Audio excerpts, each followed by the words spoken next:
yang sholatnya benar, dijamin oleh Allah semua pekerjaannya akan sukses dan melahirkan kebahagiaan. Di orang ini kalau kerja apapun, sepanjang dia kerjaannya benar, itu selalu sukses.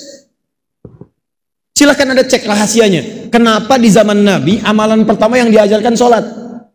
Bukan zakat, bukan puasa, bukan haji, sholat. Setahun sebelum hijrah, semua sahabat Nabi diajarin sholat. Dan silahkan Anda cek, dari 40 orang yang belajar dengan Nabi di fase Mekah, di rumah Arkom bin Abi Arkom, di situ ada calon pengusaha, ada calon birokrat, ada calon diplomat. Demi Allah saya katakan, alumni madrasah Nabi 40 orang, kemanapun mereka melangkah, apapun pekerjaannya, semuanya sukses. Silahkan cek, Imam An-Nawawi menulis bab khusus, kalimat khusus di kitabnya At-Tibyan tentang amalan para sahabat. Utsman bin Affan, orang sukses, hartanya banyak. Abdurrahman bin Auf, Tamim Ad-Dari. Apa amalan utamanya? Kata Imam An-Nawawi, rahasia mereka selalu memaksimalkan sholat. Mereka nggak pernah ketinggalan tahajud. Malam-malam bisa tahajud sampai khatam Al-Quran. Tuh. 5. Nah, maksud saya, sebelum kita akhiri, jika kita tiap hari sholat 5 waktu, tambah amalan sunnah, tidak mendapatkan satu dari yang 5 ini. Kalau orang nggak sholat nggak dapat, biarin aja karena nggak sholat. Tapi kalau ada orang sholat nggak dapat, dia sholat tapi masih berbuat yang tidak baik. Dia sholat misalnya tapi masih sering gelisah. Dia sholat tapi tidak bahagia. Dia sholat tapi tidak sukses. Dia sholat tapi doa tidak dikabulkan. Maka apa yang salah? Ini yang kita koreksi. Jangan-jangan kata Allah dalam Al-Quran, orang kalau sholat tidak dapat 5 ini, maka masalahnya satu di antara 2. Satu, orang sholat itu boleh jadi tidak khusyuk dalam sholatnya. Satu, tidak khusyuk dalam sholatnya. Dalilnya Quran surah kedua Al-Baqarah ayat ke-45 sampai 46. Bahkan kata Nabi di riwayat hadis Abu Daud, ya di Abu Daud, ada orang yang baru takbir aja sudah kelihatan gak khusyuk. Nih Bu, Pak ya.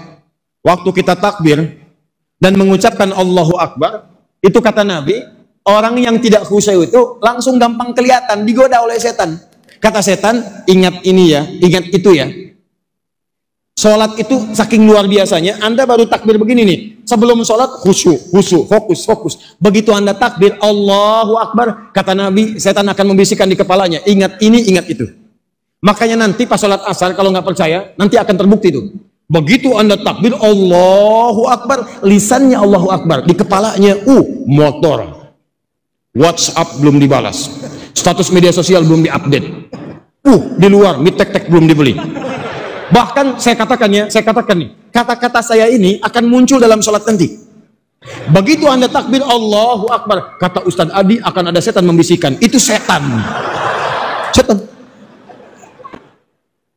Bahkan ada orang di ujung hadisnya, saking tidak khusyuknya, hatta la yash'ural musalli kam raqatan yusalli, sampai ada orang yang sholat tidak sadar berapa rakaat sedang menunaikan sholatnya.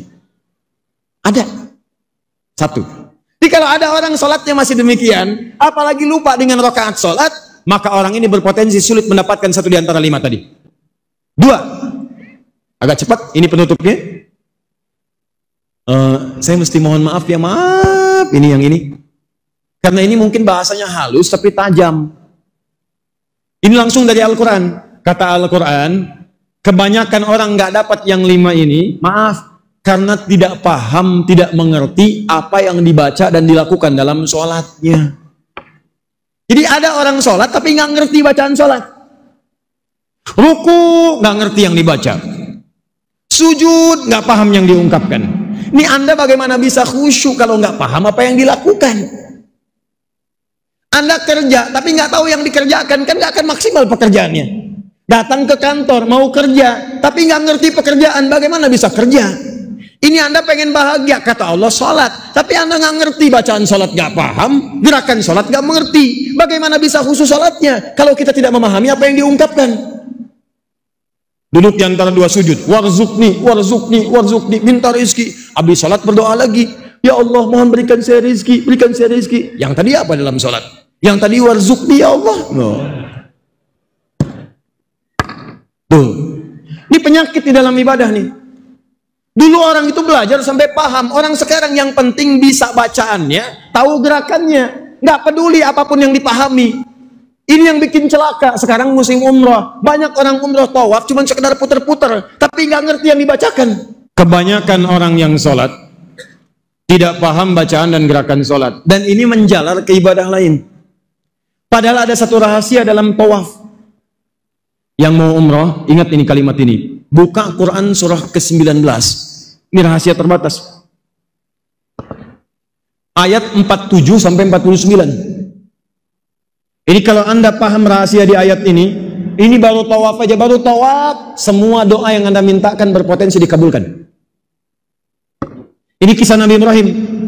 Makanya kenapa tawaf dimulai dari Hajar Aswad dengan subhanallah, walhamdulillah, wala ilaha illallah, wallah. Berhenti di mana itu bacaannya? Maqam Ibrahim. Dari Maqam Ibrahim ke Rukun Yamani bebas minta.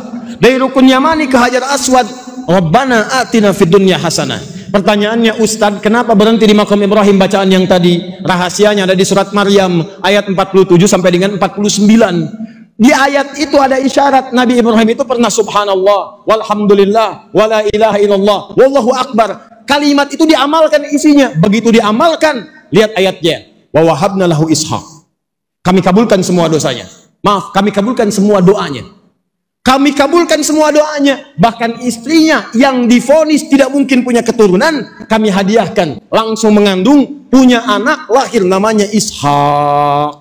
Apa rahasianya? Dibuat dalam tawaf. Subhanallah, walhamdulillah, wala ilaha illallah, wallahu akbar. Makanya kalau Anda kemudian baca bacaan itu, pahami artinya. Begitu diamalkan, kata Allah, silahkan minta. Dari Maqam Ibrahim sampai Rukun Yamani, minta bebas. Nggak harus pakai bahasa Arab. Anda boleh minta pakai bahasa kita. Bahasa Indonesia, bahasa Sunda, bahasa Jawa, silahkan bebas. Bahkan ketika Anda ada di Hijr Ismail, Anda ada di depan Multazam, minta boleh. Saya punya pengalaman nih, kisah dari teman.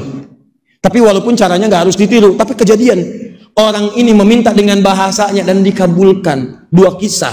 Satu, datang pemuda di Multazam, ya Allah, hamba kesini ya Allah untuk minta, hamba belum ada jodoh. Mohon ya Allah berikan hamba ya Allah jodoh, berikan isyarat. Tiba-tiba datang seorang perempuan samping kanannya, tinggi, jangkung, hidungnya mancung, kulit putih, langsung ditunjuk, kayak gini ya Allah.